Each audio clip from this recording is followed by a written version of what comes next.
Now, the Gauteng Department of Education has embarked on another online application drive for 2019.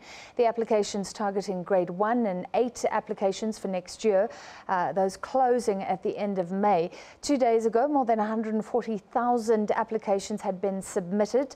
So how's it going? This is all in the search of a paperless process. We're joined by the Gauteng Education spokesperson, Steve Mabona. Thanks for being with us, Thank you very Mabona. much. How many right now? How many applications?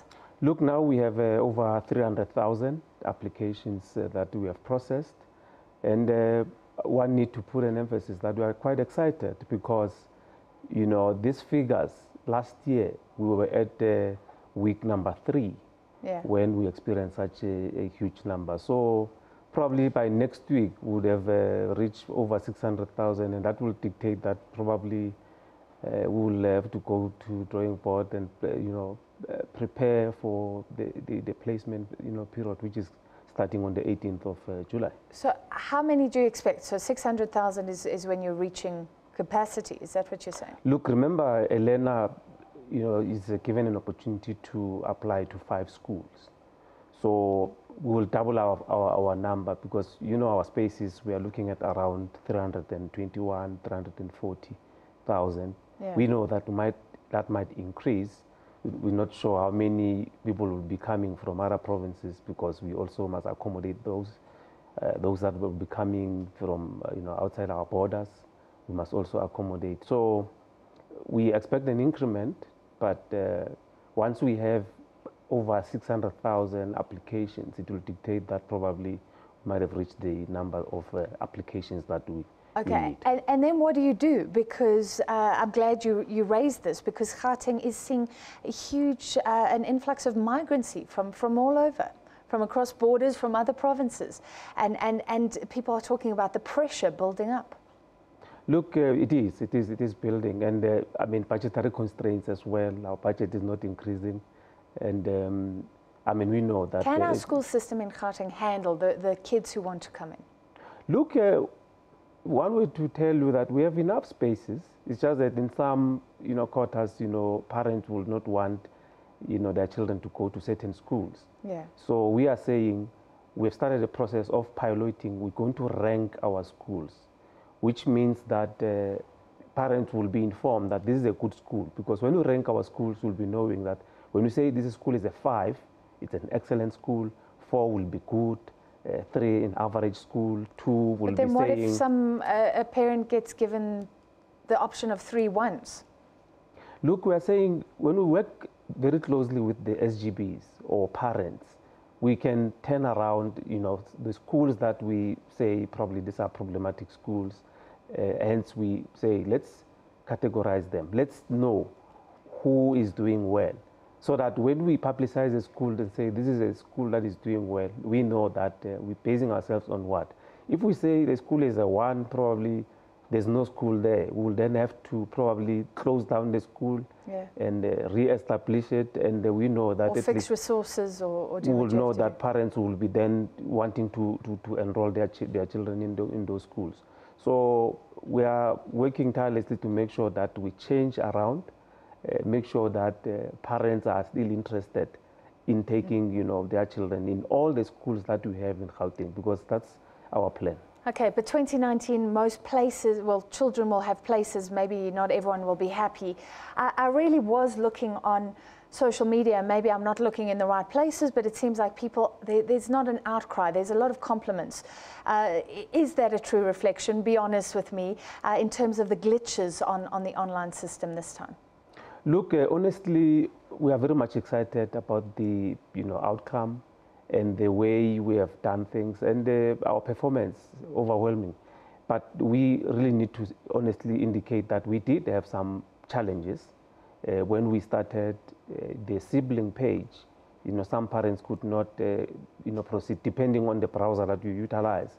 Then we've been advising them to refresh, and then they will continue apply. Another issue was the issue of the address. When you click on the city where you reside, like for instance, if you are in the city of Tshwane, you need to click the town, which is Pretoria. Then it will give you all the places.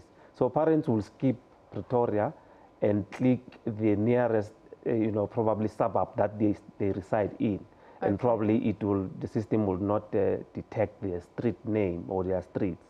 And we've been saying all those that are challenged with the addresses, there's a box that will be saying, I can't find the address. Then you will, type in your address there and the GPS coordination, because they're in the system. They will then take you to, the address that is reflective, and your schools will then pop up, and you will be in a position to can choose a school that you want. So how many people facing these sort of problems? No, to a certain extent, it's not a voluminous, or a huge number. It's quite a few, and they were addressed. I mean, our call center was actually taking 400 calls per 10 minutes. And we tried by all means to make sure that we dispose all those calls. And we are doing very well. I mean, now numbers are going down. People are used to the system. People are utilizing it, they are applying. And remember, we've opened centers where people can go and apply. Our district offices are assisting in some quarters. Your schools are also assisting, parents to apply. But our concern is those schools that when parents submit the documentation, then they compel them to fill their forms, and some administrators, they are rude. And we are saying parents, when they go to schools and some administrators are rude, they need to report them to us. Those that are compelled to fill in those forms and they are told that probably they're outside the feeder zone, nasty comments that anyway you're not going to be admitted in the school. Because the whole point is to deal with the prejudice, to deal with the schools selecting their own, if that makes sense. That's why we created this system. Because you will, under normal circumstances, before the system, you'll go to the school, they look at you, this one will not afford, without even asking you a question, they say that it's full up until 2020 or whatever the case might be. So we said parents were suffering, some we had to go and sleep at the school, from 12 o'clock midnight, waiting, to be attended to the following day. We said, no, we can't allow that. So this system, no one sees you, you apply there on the system. When you go to submit the documents, now the administrators, we hear that they are ill-treating, our people, and we are saying, report them to us. We have already commenced to deal with those schools that their administrators are ill-treating our people, and it's uncalled for. All right, so it's based on where you live. It's meant to be all fair, but you've linked up with Home Affairs, and a big question for me is this prejudicing anybody? Maybe even migrants coming in, because we want to be compassionate. Children need to be educated. Look, our partnership with Home Affairs was dictated by us having a lot of duplicates. I mean, you will have an ID number that is non-existent. So now you take a parent's ID number?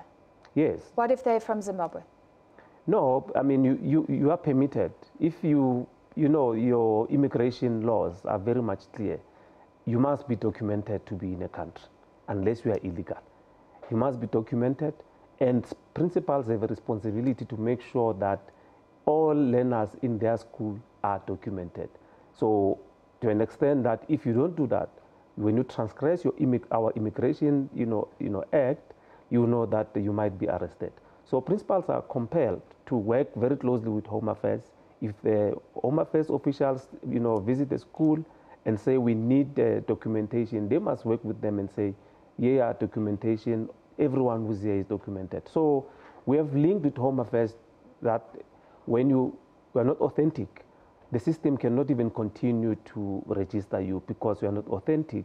You have a wrong ID number, because we've realized that there's attempts to hack our system. I mean, we've been hacked, the attempts now, we have about 24 attempts. I wanted to ask you about those, yeah. Since Monday. I mean, Monday at 4 when we started. Who are the hackers? Who are these people? We don't know. I mean, but we'll understand that they know that we have this information. I mean, if probably they gain access of the information of parents, they will want to utilize them for their ill deeds. Yeah. We don't know. Is everyone safe right now on that note? Because you are gathering sensitive information and ID numbers linked to names and addresses.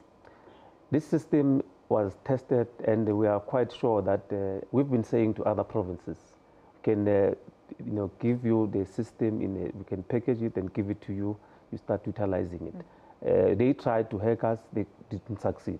Probably today we did not experience any attempt to hack us, because probably they realized that, look, we are wasting our time. So we tested the system. We are quite confident that they will not succeed. So wherever they are, let them just forget it. They must not even try. They're not going to succeed.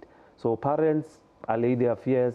Our system is safe. We're not going to compromise you. And we are quite happy. The response that we are receiving from parents, we are actually saying thank you very much. And those that are still outside, we encourage them to continue, work with us and apply. Those that have challenges, our toll-free number is there, 0800 000 789, 0800 000 789. You dial there and our officials will be in a position to can assist. All right, thanks for repeating it for us. Thanks so much, Steve Mabona from the Gauteng Education Department, 0800 000 789. But basically, it seems like things are running smoothly despite hacking attempts, he says, won't succeed. We take a short break, more news to come.